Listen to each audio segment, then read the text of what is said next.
All right, President Trump's top economic advisor says central bank monetary policy needs complete independence from the White House. Here's Kevin Hassett on Face the Nation yesterday. I would say 100% that monetary policy, Federal Reserve monetary policy, needs to be fully independent of political influence. Including from President Trump. Including from President Trump. The fact is that we've looked at countries that have allowed the leaders to take over the central banks. And what tends to happen is that it's a recipe for inflation and misery for consumers. And so central bank independence is something that, as you saw, there was a hearing this week about that Democrats and Republicans in the White House all agreed about.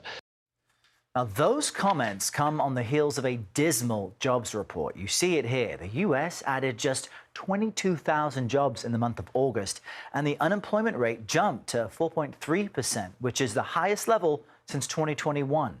Javier David is the business editor for the Dallas Morning News and a CBS News contributor. He joins us now to talk about all of this. Good morning, Javier. Let's start with the Fed because, you know, benchmark interest rates our viewers pay are set by this institution, but new polling from CBS News shows 68% of Americans want the Fed to be independent, while 59% of Republicans say the opposite, that it should be guided instead by the White House. What does this tell us?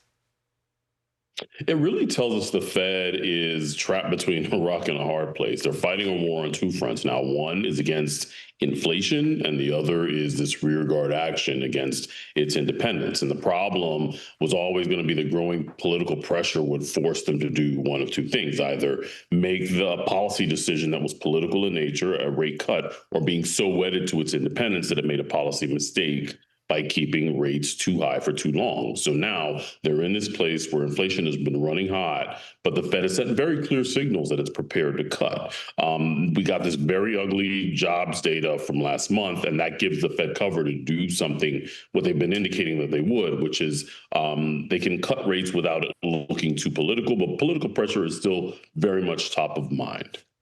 So, you know, why then did we have such a weak jobs report? And the August jobs numbers also show data from June in which the U.S. lost 13,000 jobs. That would be the first net loss since 2020. Why the loss? Is this a warning sign? Yeah, look, tariffs are the reason. Markets have been way too complacent about risks. Investors have been behaving if there's kind of no chance of a downturn and the party will just continue forever. But we now know at least a couple of things. Prices are back on the upswing, largely because tariffs add costs to businesses and consumers, and growth is now slowing down. So that too is in large part because tariffs are taxes, and taxes dampen economic activity. So the Fed kind of dances around fiscal policy. That's the purview of Congress and the White House. But the Fed Chair Jerome Powell said last month that he clearly felt that the lingering inflationary pressures that are now kind of back on the upswing were now clearly visible, and he attributed that to tariffs. And he expects that to keep accumulating over the next couple of months. And now we're at this place again where the jobs market is so weak, we're averaging less than 30,000 jobs per month being created. And that's a real clear warning sign for the Fed. And let's not forget the president is moving to fire a Fed board chair. That's kind of pending. How can all of this influence the Fed's interest rate decision next week?